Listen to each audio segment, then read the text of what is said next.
Hello అండి, welcome to ప్రభా cook kitchen. Chapati పిండితో చాలా ఈజీగా పూరీలు చేసుకొని దానికి కాంబినేషను క్యాబేజీ కర్రీ ఎలా చేసుకోవచ్చునో చూడండి. మామూలుగా చపాతీ పిండి ఉంటుంది కదా, ఎప్పుడు గోధుమ పిండితో నేను పూరీలు చేసేది. అదే పిండిని తీసుకొని కొద్దిగా బ్రాడ్గా అంటే అగలంగా రుద్దుకొనేసి అంత పెద్ద ఉంటగా తీసుకోవాలి.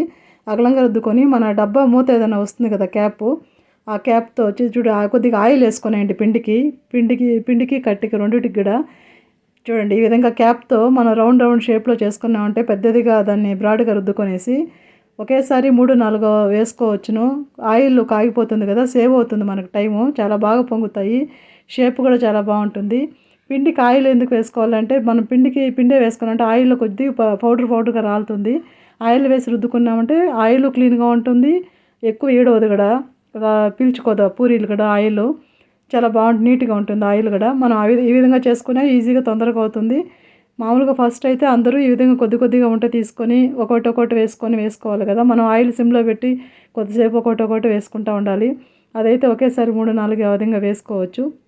రెండు చాలా బాగా పొంగుతాయి. రౌండ్ షేపు బాగా వస్తుంది, పొంగడం చాలా బాగుంటుంది, పర్ఫెక్ట్ షేప్లో ఉంటుంది.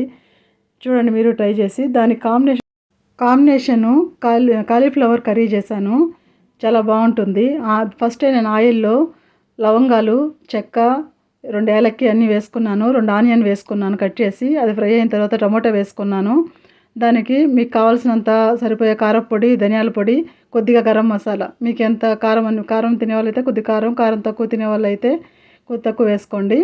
మీకు ఎంత కావాలో అంత వేసుకోండి. దానికి ఫస్టే వేడి నీళ్ళల్లో నేను కాలీఫ్లవర్ వేసి దానికి సాల్ట్ కొద్ది పసుపు వేసి పెట్టుండొచ్చు. నేను వేసలేదు, కానీ నేను డైరెక్ట్ కర్రీకి వేసాను పసుపు.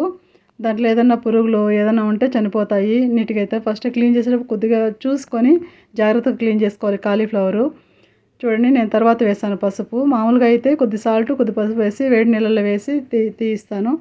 ఇది 2 వేసి మిక్స్ చేసిన తర్వాత సాల్ట్ కొంచెం వేసి కొద్దిసేపు వేయించి మనకు కావాల్సినంత వాటర్ వేసుకోవాలి. అంటే ముద్దగా కావాలి, చాలా గట్టిగా ముద్దగా కావాలంటే ముద్దగా వేసుకోవచ్చు. కొద్ది నెయ్యి వేస్తాను. ఎలాంటి నెయ్యి, పెరుగు వేస్తాను, టేస్ట్ ఉంటుంది. పెరుగు వేస్తే, నెయ్యి వేస్తే టేస్ట్ వస్తుంది. కొద్దిగా స్పైసీగా అనిపిస్తే కొద్ది తగ్గిస్తుంది.